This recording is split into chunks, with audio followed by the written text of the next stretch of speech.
Bonjour à tous, c'est Flore, Fleur de Vie, médium énergéticienne. Je vous retrouve pour la 17e vidéo de la série d'explications des runes. Aujourd'hui, on va parler de la rune Tiwaz, que voici. Donc, vous voyez, c'est comme une flèche pointée vers le ciel.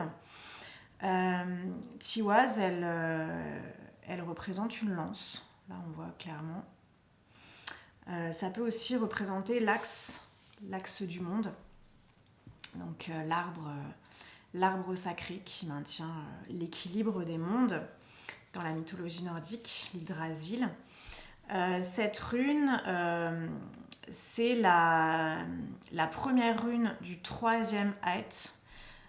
Donc les familles de 8 runes, il y a 3 familles, et donc la 3e et dernière famille, elle démarre par cette rune, la rune de Tyr.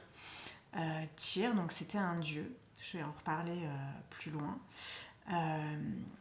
Ça représente aussi l'étoile polaire, Tyr. Donc quelque chose d'important, quelque chose qui va nous indiquer un certain chemin. C'est aussi le son T, donc Tyr, Tiwaz. Donc comme je vous le disais, on voit que ça symbolise une lance ou une flèche pointée vers le haut. Donc ça, c'est vraiment l'incarnation de la volonté, de la conquête, du courage, donc quelque chose de très yang, de très masculin, mais vraiment on rassemble ses forces, on focalise son action pour vraiment cibler vers son objectif. C'est aussi un symbole de justice, donc c'est vraiment avoir le courage de ses convictions. Être prêt à payer le prix aussi, il y a une certaine idée de sacrifice, de prix à payer pour ce qui nous paraît juste, pour ce qui résonne dans notre cœur.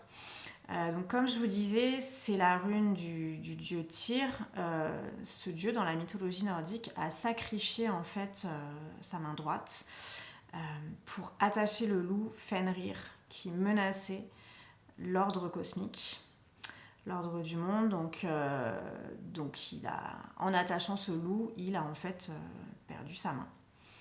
Donc c'est vraiment cette idée de choix déterminant, comme je disais, de prix à payer. Des fois, effectivement, il y a un effort à faire, il faut donner de soi pour vraiment montrer à l'univers qu'on est investi, qu'on en veut, quoi.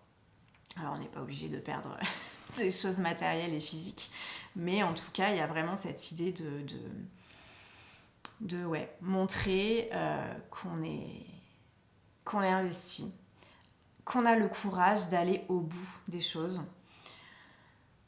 Donc c'est aussi cette idée d'exercer son pouvoir personnel. Il y a vraiment cette idée-là, mais sans écraser les autres. C'est vraiment en se branchant sur son cœur, dans la conscience du cœur, simplement poser ses limites, revendiquer sa souveraineté. C'est vrai que ça revient souvent quand je tire cette rune, c'est vraiment l'idée de souveraineté personnelle, de notre responsabilité personnelle. Comme je disais, c'est la rune qui symbolise une lance, la lance des justiciers. Alors moi, ça me fait aussi penser à l'archange Michael. Je vais vous montrer. Alors là, il a une épée, mais parfois il est représenté avec une lance pour tenir à distance, pour calmer ces démons. Voilà, qui représentent en fait les démons intérieurs.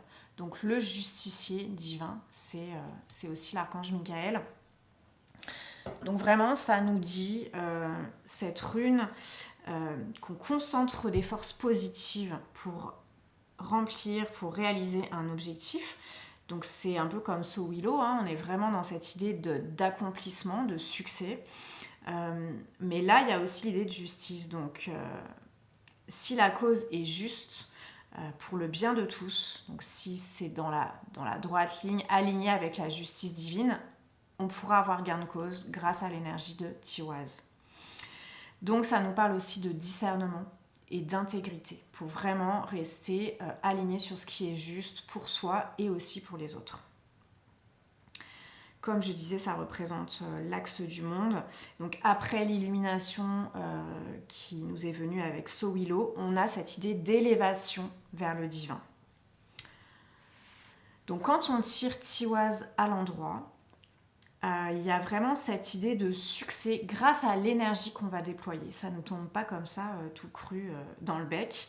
Il y a vraiment cette idée de donner de soi, de conquête, d'aller à la conquête de nos droits, de faire respecter notre souveraineté.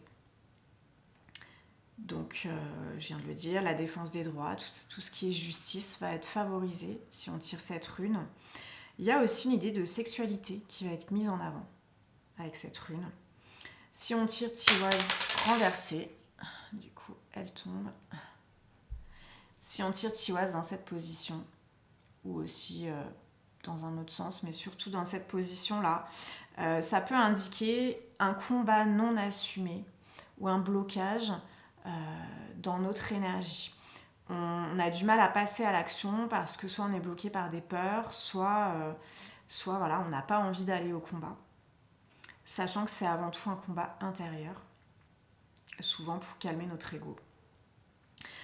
Ça peut indiquer aussi, cette rune renversée, qu'on va faire beaucoup d'efforts mais qu'on obtiendra peu de résultats. Ça peut indiquer une difficulté dans la défense de nos droits. Ça peut aussi indiquer une impuissance, du découragement, du pessimisme. Voilà pour Tiwaz. Alors souvent vous pourrez la trouver représentée doublée ou triplée, c'est-à-dire que la flèche va être doublée ou triplée.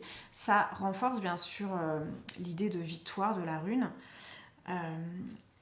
Elle peut aussi être combinée avec d'autres runes. On peut trouver par exemple Tiwaz avec aussi Turizaz, Ewas ou Sowilo. Voilà, il peut y avoir une combinaison de runes comme ça pour former un symbole, ce qui va aussi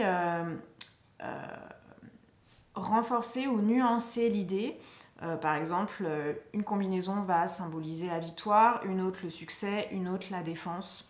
Donc voilà, tout ça c'est des runes de protection et des runes aussi qui vont nous soutenir dans notre action. Donc pour résumer, Tiwaz,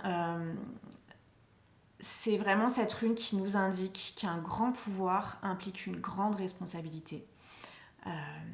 Donc voilà, comme je le disais, avoir le courage d'assumer son pouvoir personnel et du coup la responsabilité qui en découle.